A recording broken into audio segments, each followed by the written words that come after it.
Frères et sœurs, la paix soit avec vous. Nous célébrons aujourd'hui les 3e dimanches de Carême, année B. L'Église nous invite aujourd'hui à méditer sur l'évangile de Jésus selon Saint Jean, chapitre 2 du 13e au 25e verset. Il s'agit de Jésus dans le temple qui chasse les marchands dans le temple.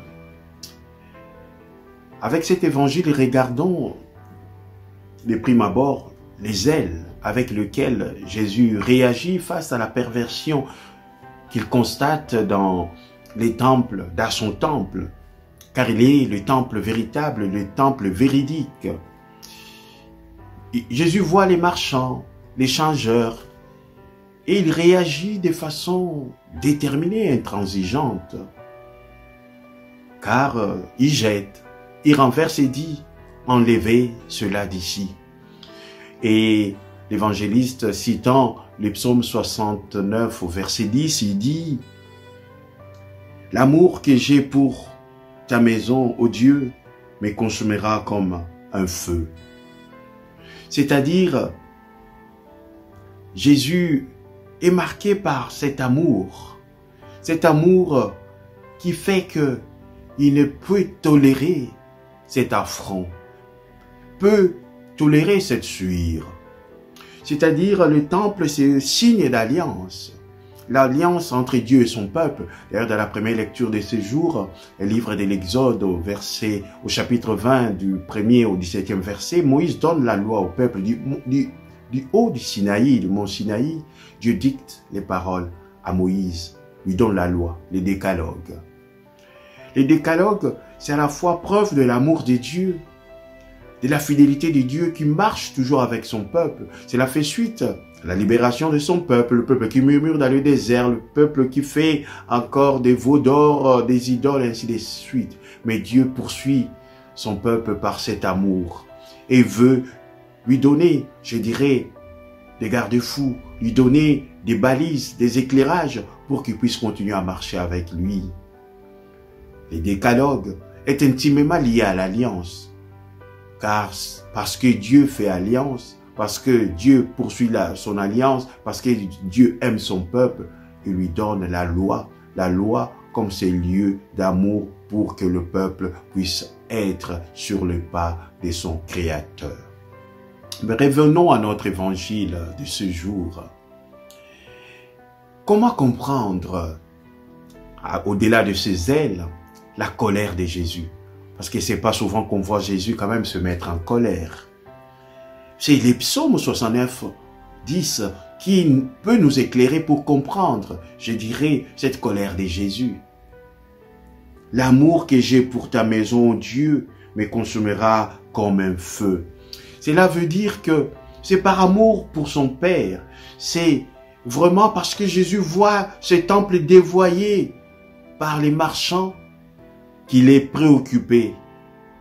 Il vient nettoyer. Nettoyer pour donner place à l'essentiel. Nettoyer pour donner place à celui qui doit y habiter, Dieu. Mais il nettoie le temple parce que lui-même essuyé, il est le véritable temple. Oui, frères et sœurs, si le Christ est le temple véridique, nous qui sommes membres de son corps, nous sommes aussi temple de l'Esprit Saint. Et par notre baptême, nous sommes devenus les temples de l'Esprit Saint. Oui, nous sommes habités par la Sainte Trinité, le Père, le Fils et l'Esprit Saint. Et comme étant temple de l'Esprit Saint, nous avons aussi besoin d'être purifiés, nous aussi, de tout ce qui nous éloigne de Dieu, de tout ce qui peut être obstacle, la saleté, la poussière du péché. Et pendant ce temps de carême, c'est aussi une invitation à travers cet évangile où Jésus chasse les marchands de temple, non pas parce qu'ils rendent service, mais parce qu'ils cherchent leur profit pour faire l'opération dans notre vie. Clean your life. Nettoie ta vie. Mais que chacun se pose la question, qu'est-ce que je peux nettoyer dans ma vie? Qu'est-ce que je peux balayer dans ma vie pour que je puisse aller vers celui qui m'appelle?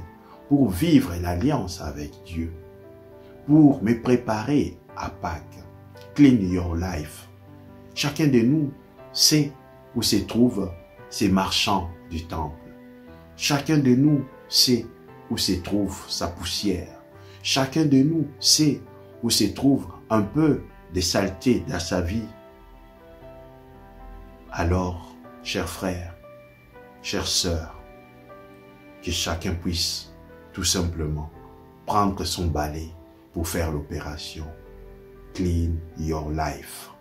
Avec la force de l'Esprit Saint, chacun de nous y arrivera. Faisons cela avec humilité, mais avec bonne conscience, avec droiture et avec vérité. Et le Seigneur va nous aider à y arriver. Oui, frères et sœurs, c'est cela aussi, la folie, la grandeur de la folie, de l'amour de celui qui vient nous sauver par la croix. Comme nous dit Saint Paul dans la deuxième lecture de ce jour, frères, alors que les Juifs réclament un signe miraculeux, que les Grecs recherchent une sagesse, nous proclamons un Messie crucifié, scandale pour les Juifs, folie pour les nations païennes. C'est ce qui est scandale pour les uns et folie pour les autres, et pour nous, signe de notre salut, signe de notre victoire. C'est cela notre Pâques. Alors, frères et sœurs, que le Seigneur nous accompagne pour que nous puissions aller vers Pâques avec ce cœur transfiguré comme la semaine dernière et nettoyé comme aujourd'hui avec l'opération Clean Your Life. Et que le Seigneur nous bénisse tous au nom du Père et du Fils et du Saint-Esprit. Amen. Bonne route vers